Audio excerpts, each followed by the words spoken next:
Certains disent que le soir d'Halloween, si vous passez 7 portails noirs, vous verrez les 7 portes de l'enfer. J'ai d'abord pensé que c'était un mythe, jusqu'à ce que je teste par moi-même. Je suis passé par 7 portails noirs autour de mon quartier, puis quand je me suis endormi, j'ai rêvé de feu. Puis ça s'est arrêté. Il y avait un homme, grand et costaud. Ses yeux étaient plutôt plissés, montrant son âge avancé. Ses jambes et ses mains étaient fines, et on aurait dit qu'il pouvait à peine supporter son poids. Il a parlé. Il a parlé avec un ton profond.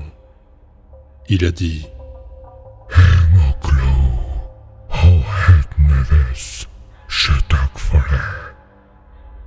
Puis il a ouvert la porte. Mon corps tout entier était comme possédé. Il bougeait tout seul. Je ne pouvais plus le contrôler. J'ai passé la première porte. Porte numéro 1. Du feu montrant des cadavres horriblement mutilés, profanés et brûlés. Leur plainte était si forte que je n'entendais pas les crépitements du feu. L'un d'eux est venu vers moi, avec un œil et des impacts de balles partout sur lui. Il a dit « Nous sommes les cadavres profanés qui n'ont pas été enterrés correctement. Nous devons rester ici jusqu'au jour du jugement dernier. » Je l'ai dépassé et suis allé à la deuxième porte. C'était dans un bâtiment. Porte numéro 2. J'étais dans un donjon. Il y avait des gens attachés, hurlant de douleur. L'un d'entre eux était en train d'être scié en deux, très lentement, mais son corps se régénérait au fur et à mesure, prêt à être scié à nouveau. Un autre était dans une vierge de fer, dont la porte pleine de pics s'ouvrait et se refermait constamment. Un homme portant un masque de bourreau m'a dit « Nous sommes les bourreaux, torturés par nos propres moyens. » Je l'ai dépassé pour me diriger vers la sortie. J'ai marché jusqu'à la troisième porte. Porte numéro 3. Cette fois, j'étais dans une forêt. C'était silencieux à l'exception de quelques cris. Il y avait un homme pendu à un nœud coulant, un autre tombé d'une falaise pour réapparaître et tomber de nouveau d'un mouvement perpétuel. Je courais, à l'écart de ce que je voyais, une femme horriblement brûlée me poursuivait. Je savais déjà ce que c'était. C'étaient les personnes qui s'étaient suicidées. J'ai couru jusqu'à la quatrième porte. C'était dans un palais. Quatrième porte. J'ai vu des empereurs, des politiciens et des gens très riches. Un empereur se faisait ronger par des lions. Quand le lion lui arrachait un membre ou le tailladait, la partie repoussait. Un politicien était battu par ce qui ressemblait à des ombres en habits de prisonnier. Un homme en costume est venu me voir et m'a dit « Nous sommes les corrompus, ceux qui ont utilisé leur pouvoir à des fins personnelles et non pas pour le peuple. » J'ai marché jusqu'à la prochaine porte, la 5e. Porte numéro 5. J'étais dans une autre pièce. Il y avait un homme attaché sur un lit, frappé par des fouets, flottant en cuir hérissé. Une femme était brûlée par un briquet, mais ses cris et ses pleurs étaient étouffés par un tissu qui servait de bâillon. Un homme assez grand s'est approché de moi et m'a dit « Nous sommes les violeurs et les délinquants sexuels. Nous payons pour nos crimes sur terre. » J'ai couru jusqu'à la 6e porte. Porte numéro 6. J'étais à nouveau dans une pièce. J'ai vu un homme et une femme se faire poignarder, leurs blessures guérissant presque immédiatement. Une autre personne était enterrée vivante, et une autre était frappée et poignardée, avec une barre de métal qui flottait dans l'air. Je savais qui c'était. C'étaient les meurtriers qui étaient blessés de la même façon qu'ils tuaient leurs victimes. La sortie était la 7e porte, la dernière. Ce cauchemar est presque terminé. C'est presque fini, je me disais. Porte numéro 7. J'étais dehors. Il y avait un homme portant un linceul sur la tête, recouvert d'explosifs. Il explosait, se régénérait et explosait à nouveau. Un autre était battu, poignardé par des objets métalliques tranchants et brûlé par des torches, des briquets et des allumettes. Ils étaient tenus par des gens qui ressemblaient à des ombres. L'un d'entre eux s'est approché de moi et m'a dit « Ce sont les assassins de masse, les terroristes et les kamikazes. Je suis l'ombre d'une de ces victimes qui le bat et se venge pour nous avoir tués sur Terre. » J'ai couru vers la sortie. Quand je me suis réveillé le matin, j'ai eu horriblement peur. Les images de ce que j'avais vu défiler dans ma tête, cela m'a marqué à tel point que j'ai gardé en mémoire cette vision tous les jours pendant une année entière. C'était de nouveau Halloween. Je n'osais pas sortir ce soir-là. Je suis allé me coucher. J'ai mis du temps à m'endormir. J'ai fini par m'assoupir et d'un coup j'étais devant la première porte de l'enfer. Il y avait une autre personne qui me regardait fixement. Il était choqué de me voir. Mon corps s'est alors engourdi. Je ne pouvais plus le contrôler. Je lui ai dit sur un ton profond «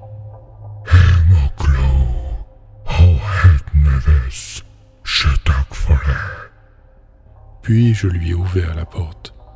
Après, il est entré avec une expression qui donnait l'impression qu'il luttait contre quelque chose et se débattait. J'ai regardé mon reflet sur un gobelet rempli de ce qui ressemblait à du sang. J'ai vu le gardien du portail. Je suis devenu le gardien. En fait, je suis le gardien.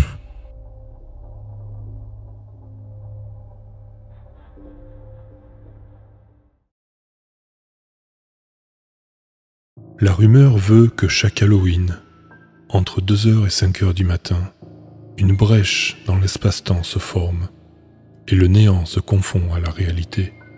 On dit que vous pouvez profiter de ce néant à un prix. Vous devez vous tenir dans une pièce noire devant un miroir et fixer votre regard sur lui. Si vous restez dans la pièce quand le moment arrive, vous sentirez un frisson s'emparer de votre corps. Placez votre main droite sur le miroir et chuchotez « J'accepte ». Si vous le faites correctement, vous verrez dans le miroir l'image d'une personne sans chair et aux yeux noirs. Il regardera directement dans votre âme et vous serez submergé par une terreur incontrôlable. Vous entendrez aussi le bourdonnement d'insectes ainsi que des chuchotements crispés. Cette personne vous posera 5 questions sur des événements qui se sont produits dans votre vie. Sa voix ressemblera au frottement du papier de verre et sera dépourvue de toute émotion humaine. Pour chaque question à laquelle vous répondrez incorrectement, l'un de vos 5 sens sera consumé et perdu à jamais. Pour chaque réponse correcte à une question, vous aurez le droit de prononcer le nom d'une personne que vous connaissez. Cette personne sera retrouvée morte le lendemain matin, la chair arrachée et les yeux manquants.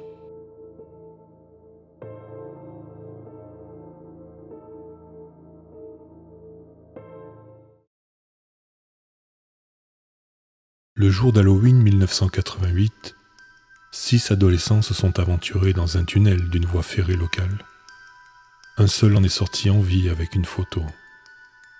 La conséquence de cette aventure innocente a été une période de 2 ans de meurtres inexpliqués qui ont tué 10% de la population de ma petite ville. À ce jour, personne ne connaît le véritable sort des 5 garçons, ni la raison des meurtres qui ont duré jusqu'à l'automne 1990, sauf moi. Je suis le seul survivant des 6 qui sont allés voir la chose sur les rails, dans le tunnel, en ce sombre Halloween de 1988. C'était censé être un simple défi, rien de plus.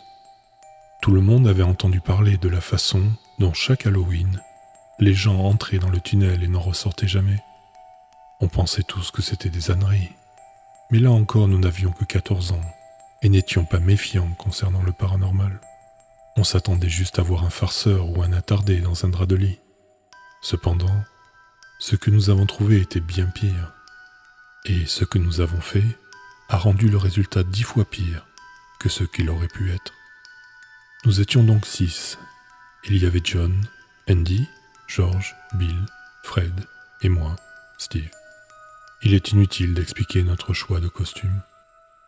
Cependant, notons que nous avions tous apporté des lampes de poche et qu'Andy avait apporté un seau pour recueillir les bonbons. Stupide Andy.